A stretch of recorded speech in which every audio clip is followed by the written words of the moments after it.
هذا مغرب طبقي.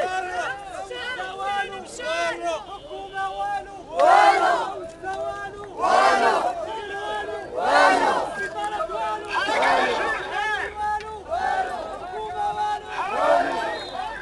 المبدأ الثالث اللي ولا كينحرك لك ولنا هو العدالة الاجتماعية.